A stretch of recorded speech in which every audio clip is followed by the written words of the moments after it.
So what we're going to do is look at background images, and I want to put that into sort of a context, a couple of different ways that you can use background images. This is just a aerial shot taken out of NIMAP. What we're going to be doing is looking at this site here and how that's going to actually work on a drawing for a concept plan and picking up the aerial photography as a context. Now, there's two ways we can do that. In that we can take this image in and skew it all and then deal with the fact that we've got this really skewed image, or we can actually jump into another program like this one and sort of align things a little bit to start with. So I've got a copy of this how it is. I'm going to do some editing to it, sort of set it up, and then show you how I use that as well. So straighten. In this piece of software, I can just drag out a line. If it's mainly vertical, it'll swing it around. Slipped a bit there. It'll swing it around and become straight up vertical. Actually crop it down to the area that I want to use. In this case, we're going to use, it gives us the full neighbour behind, the full neighbour left and right, and across the road, something like so. So edit, crop selection. So you can do this in whatever image editing program you've got. This particular one's called iPhone View, and it's a freebie download. I'm going to go save original folder, and we'll call this ST for straight. And these images are all PNG, so can't use PNG in Casman, so we have to change them to JPEG. So I can do that. The site itself, so there's the title. As you can see, it's 26.5 meters long, 21.18 wide. I'm just going to chuck that over on another screen so that I can reference it. And we'll just draw that in. Here, we've just got something that I've started before. So just concept A. And we're going to pop in the title boundaries. So bearing 348,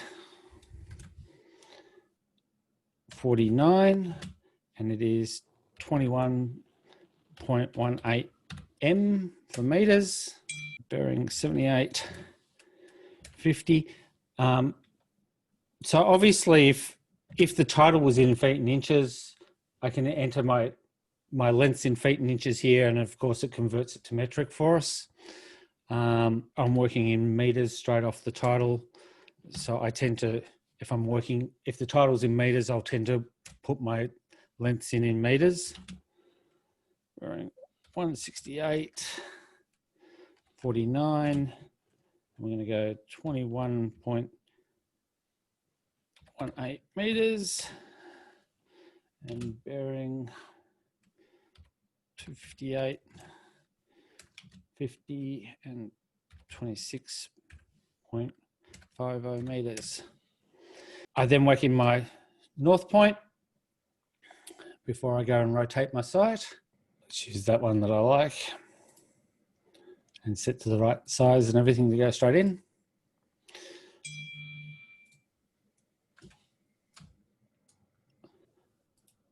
Pop that over here, sort of out on the road. I normally find a good spot to put it.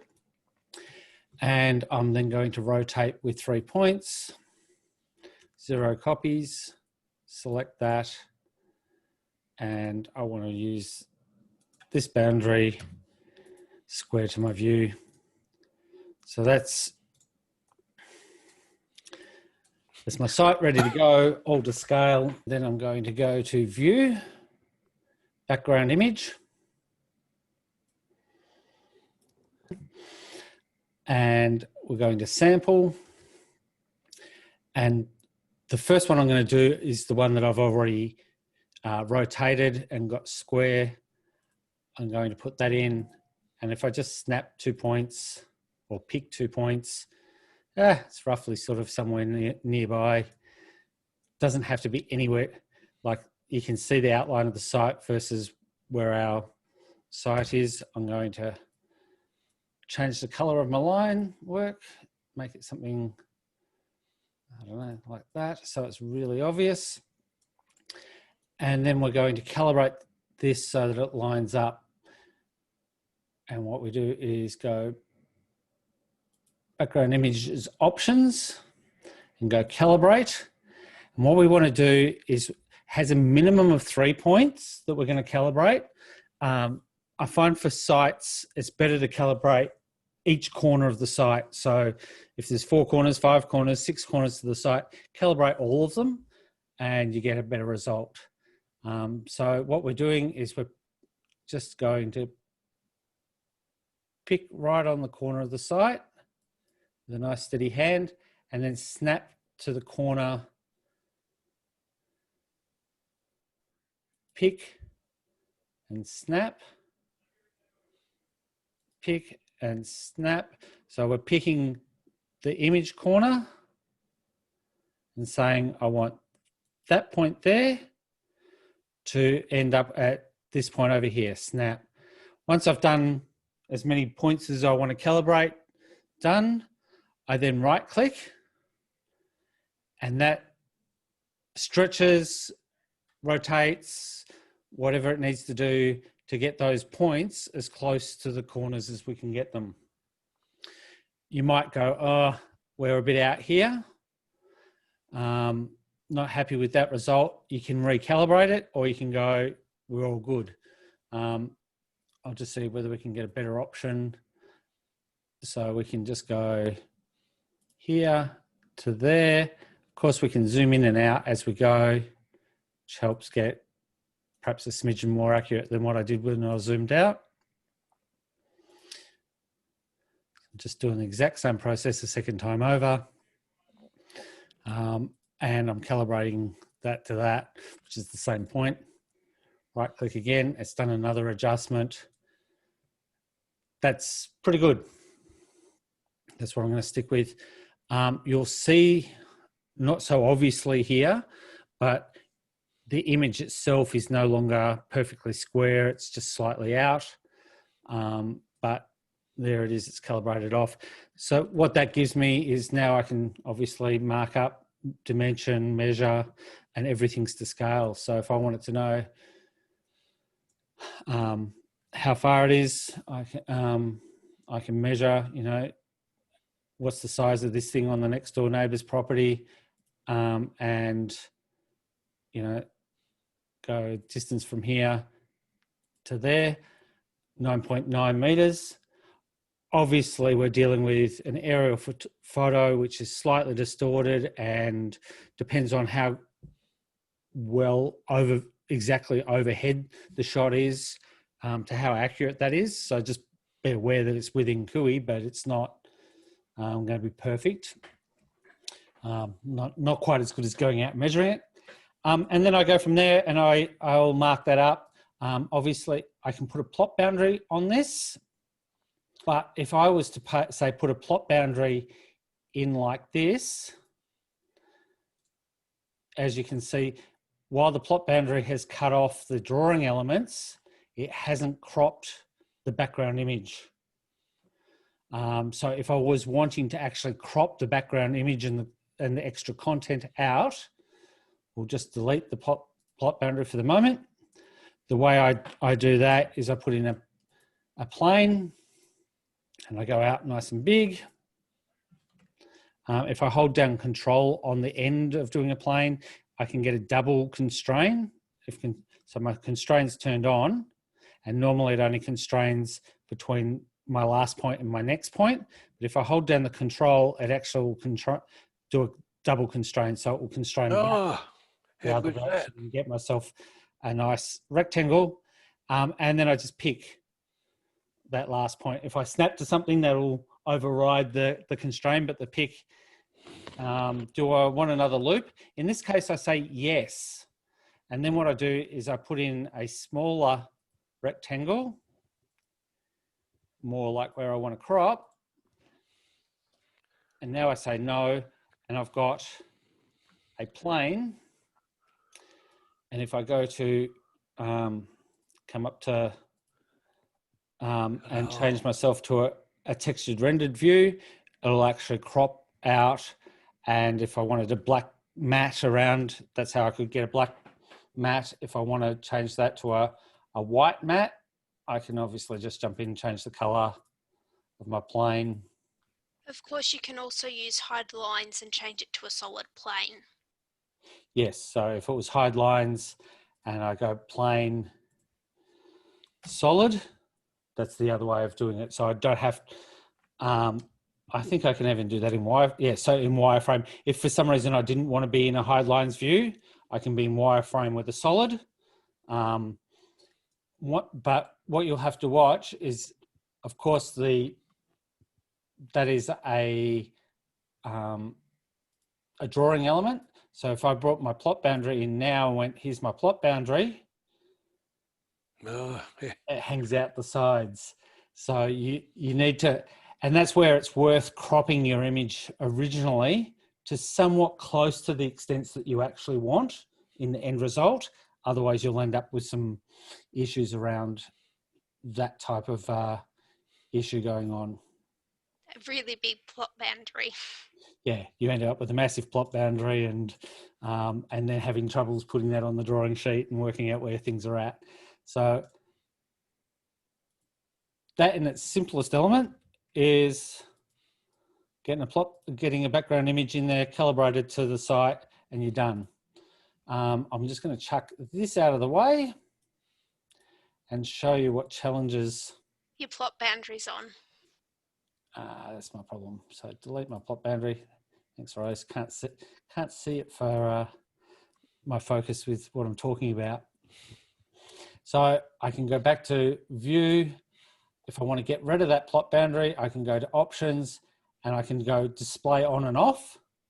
If I turn the display off, background image, display off, that obviously turns the display off. And then I can turn it back on to turn it back on. For whatever reason, you want it out of the way so you can see what you're drawing on without getting difficulty of going, I'm trying to draw something in here and I can't see what I'm doing because of the black behind what I'm drawing on. Display on and off is useful. In this case, I'm going to go delete. And I'm going to put the other one in and show you what happens with that.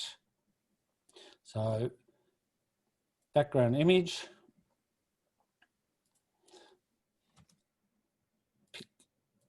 Pick the one that's not straightened. And I can just whack it in anywhere. Because I'm calibrating it, doesn't matter where I'm at. You can just whack it in like that. One of the other things with the background image is it is only visible in one view, whichever view it is that you're putting it in. So if I was to go select all, jump across to my site 200 and go show, the background image isn't an entity that can be selected and shown and hidden from view to view. It's only visible in the one view. So in this case, we're going to calibrate this guy. Pick, snap.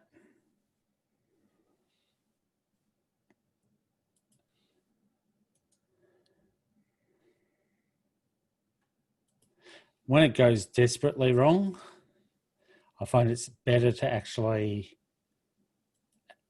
delete it and reinsert it.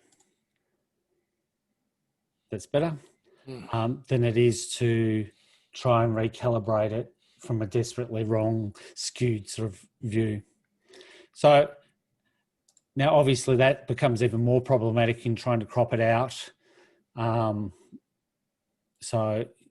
That's why actually rotating it and getting it sort of somewhat right to start with is worthwhile doing. Plane trim. I can obviously just trim up and I'm stuck with a really, really big plot boundary now, but we'll work with that. I'm just gonna, there's my plot boundary. We go new drawing sheet, and come back. Now, one of the ways I can get this onto my new drawing sheet is I can actually just grab the view and drag it over onto the drawing sheet and release. And then it'll come up with the dialogue, and I set how I want it, and OK, and place. And then I can just move it around and place it on the drawing sheet where I want it to be. And then I can print. So another purpose for background images. So I'm going to just delete this that I've recently been playing with, is actually in Plot Compose. If you want to put a decorative piece of paper in, you can go View, Background Image, and if you've selected something, so I've got texture items, I've got under paper, I've got, you know, tracing paper, I've got natural linen, I've got some graph paper of sorts that you can use. Let's go with the natural linen and go open and click there, just go slightly larger than the page. And you can get a nice decorative sheet that then you put your drawing on, and you can give it this sort of grungy paper look. So if we jump back to our very basic little site, let's go with this one. And obviously we don't want that in here. You can pop a plot boundary in place, drag that, pop it on the drawing sheet in here, and now you'll obviously end up printing an end result that looks like that. That, with your title block on it and a few things like that, can make quite a decorative and nice looking thing if you're doing something a bit fancy for people.